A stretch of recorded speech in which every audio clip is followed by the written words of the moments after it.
Deadly brain infection, primary amoebic meningoencephalitis, caused by the brain-eating amoeba, the Naegleria fowleri, is spreading panic in Kerala, with 18 deaths and 67 infections reported. The infection is contracted when contaminated water enters the body through the nose. Often warm, untreated fresh water is the main cause of worry. Now, Kerala Health Minister Veena George has urged strict preventive measures and public vigilance. Now, even though politically this has sparked a war of words inside Kerala, where V.D. Satishan has criticized the government, highlighting the alarming rise of 68 cases. The need of the hour is to understand how the public should react to this public health crisis emerging from Kerala. And on that note, on the broadcast, I'm joined by Dr. Shamsher Dwivedee, Director of Neurology, Max Super Speciality Hospital in Dehradun. Thank you, Dr. Dwivedee, for joining us on the broadcast. What are the warning signs that we should look out for and the preventive measures the public should take when it comes to mitigating the infection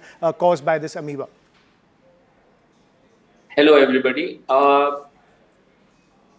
The common sign and symptom for any meningitis or brain infection is headache, vomiting, dislike for light, and stiffness in the neck.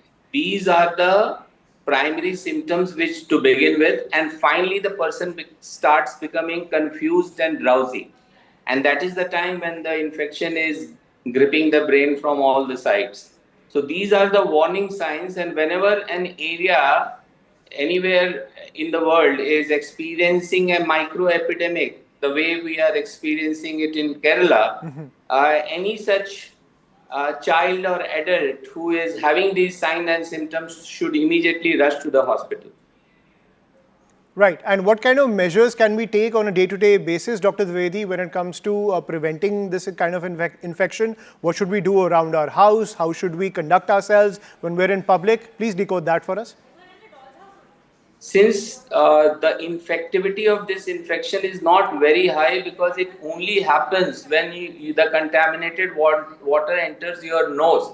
It is not contracted by swallowing the water. It happens only when it enters the nose. So avoid going to swimming pools or ponds or wells where there is a risk of water entering the nose. So that is the most important. And some people who do these neti, etc., Ayurvedic and yogic practices, where they put water inside the nose, they should use a very safe source of water.